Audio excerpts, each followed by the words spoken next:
Hi guys, Archie Luxury on the Paul Pluta channel. Today I'm doing paid review 23QA40. Quick wristwatch check. I'm wearing a Jaeger-LeCoultre Reverso. There we go. This is a Reverso Grand Date. Guys, I'm doing a special paid review. This is for Howard from Houston. And he's got a pretty good story of his collection there, and I want to read it to you. Hello, Pope Archie. This is Howard from Houston. My sympathies for your recent tragedy, but I admire the way you're bouncing back.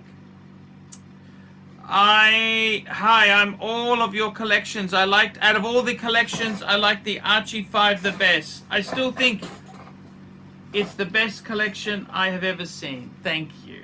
I hope your new collection trends in the same sort of way, but with fewer but more meaningful pieces.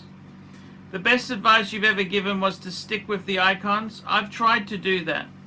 You've done a number of reviews for me over the years. The most recent was in January of 2022. I'm 72 years old and semi-retired. I still run my business and swim to stay in shape. Last year, my collection consisted of a Rolex Submariner 16610 2005, a Cartier Tank Americain White Gold 2017, a Zenith El Primero White Dial 1999, and a Jaeger-LeCoultre Master Geographic from 2012. I wanted to add an Omega, either a Railmaster or a Speedy First Omega in space.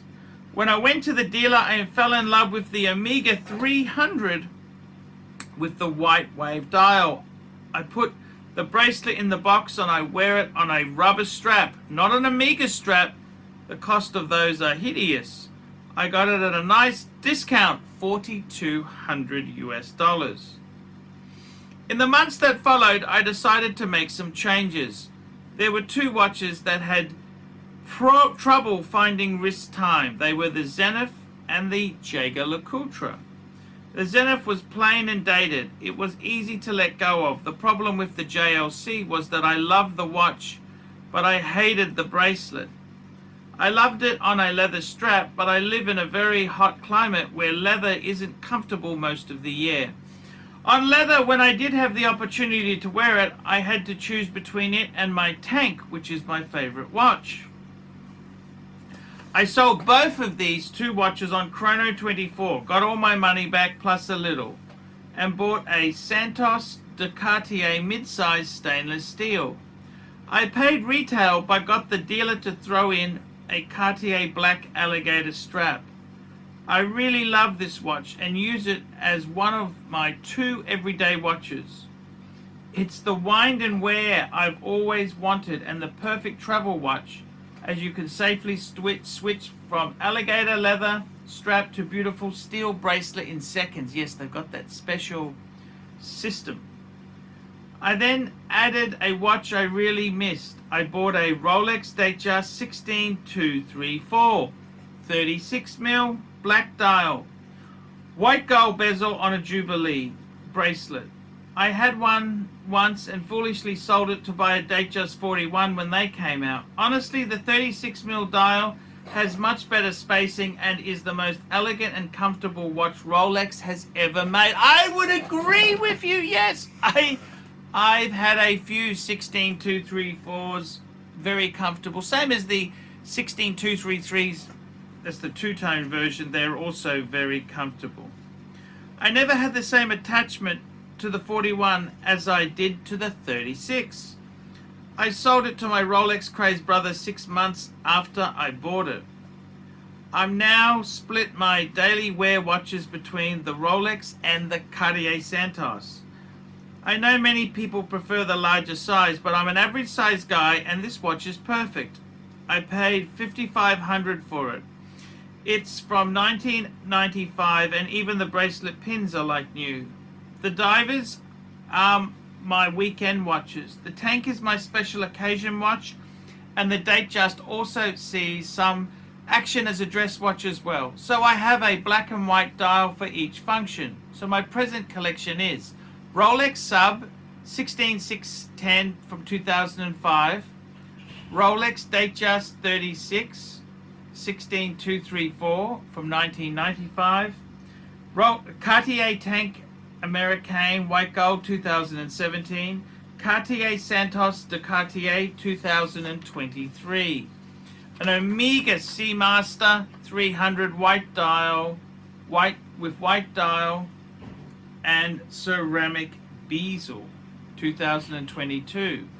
I'd like you to compare the two collections and tell me honestly what you think and which you prefer. If I make any future changes, it will be to sell the Seamaster and buy a speedy first Omega in space. I still have a hankering for that watch, but it would be tough to let the Seamaster go. I don't want more than 5 watches. Tell me what you recommend, please. You're a treasure of information and entertainment, Arch. Thanks for all you do. I'm sending you $75 for this and look forward to the review. With kind regards, Howard from Houston. Very interesting question he has posed here. What do I think of the collection and what choices he's done? And I must say, the thing you've got to realize is you have to do things that make you happy. And I would have to say that, you know what, I actually think these watch collections, they are a living collection. You don't just keep them forever. You get rid of the lesser, and if you make a mistake, you can always buy it back. And one thing I do like is the fact that the Rolex Submariner, the 16610, that is in both collections. And why not? That is very, very nice to see that remaining in both. The other thing that remains in both is the Cartier Tank Americain. That is a feature in both pieces. So that's kind of like the foundation to what decisions you've made. Now, you got rid of the Zenith and you got rid of the JLC Geographic. Okie dokie. Now what you added was the Datejust. Yes, I think that's a good. The 16234 is one of my favorites. And you added a Cartier de Santos, which is another fantastic piece. And you've also added the Omega Seamaster. And you know what? This is what watches are all about. It's great to see you really harnessing the collection. So you got rid of the Zenith El Primero and the JLC, and you got a Datejust 36 and a Cartier Santos de Cartier. You know what? I think this is a great move. This is the whole point. There's no point keeping things that you're not enjoying.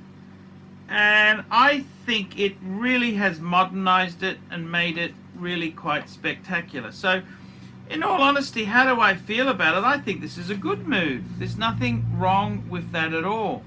The only advice I would give you, you're talking about maybe getting a first Omega in space. If you love the Seamaster, wouldn't it be nice? Just add it. Just add it, man. You're 72 years old. You're still working. You're staying shape. Man, is it really wrong to break the rules and have 6 watches instead of 5? Is that really? I think you're being a little bit stingy to yourself. So my advice would be just go and add the first Omega in space. Have the 6. That is absolutely perfect. 6 watches. What's wrong with that? There's nothing wrong with that. I think that's beautiful. You would have 2 Rolex, 2 Cartier, and 2 Omega. 2, 2, 2, 2, 2, and the Omegas. So I gotta be honest with you. 2, 2, 2. What's wrong with that? 72 years old. Treat yourself. Treat yourself. So that's what I would do. I think I got to be honest with you. I can understand why you did that. You're right. There's some of those Zeniths from the 90s are a bit dated. And the JLC Master Geographic, if you weren't enjoying it, get something that you love. So I totally get it. I totally get it. So I've got nothing but praise for the decision you made there. The only thing I would say is, instead of selling the Seamaster, which you love, just get a first Omega in space and have 2 Rolex, 2 Cartier, 2 Omega. How could that be a bad thing? So yeah, very nice collection, Howard. I love it. Thank you so much for getting a paid review done. Thank you so much. I love that. 2 Rolex, 2 Cartier, and 2 Omega. That is absolutely perfect. The important thing is you're doing things you like. And at the end of the day, that is all that matters. You are happy. So, yeah, that's exactly what I would do. I would be adding the first Omega. Don't sell the Seamaster. Keep it and be happy. Life is too short to, 6 watches. Who cares? You're 72. Treat yourself. Okay, guys, that's the review today. Like, subscribe, and tell your friends. Remember, I can't survive on Google Ads alone. Paid reviews keep me full-time on YouTube. Without paid reviews, I cannot survive. Okay, guys, I will see you in the next one. Hi, guys, it's Archie Luxury. Guys, I want to talk to you about David SW. David SW, David SW.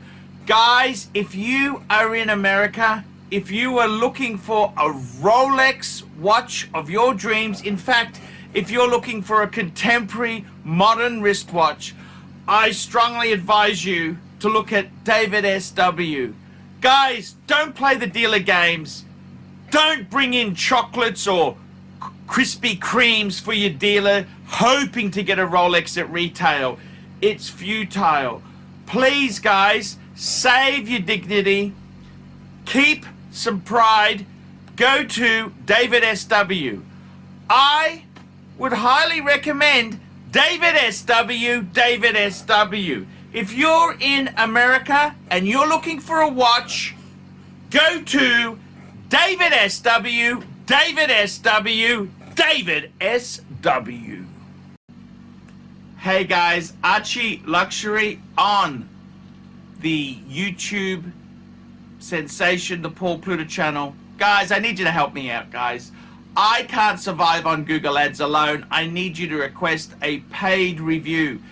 $50 US, look down in the description. $50 US, I will review your collection. I'll tell you what I think of it, and I'll give you some pointers. The other thing is, guys, you can sponsor me on Patreon. Patreon allows you to pay a couple bucks a month, $1, $2, $5, whatever you want, and it keeps me going on YouTube. Because, guys, I'm in a niche. Nobody can make money out of the views I get. The views are crap because it's a small, specialized area, and I don't talk about garbage for the sake of views. Guys, sponsor me on Patreon. Look down below, and I will see you in the next one.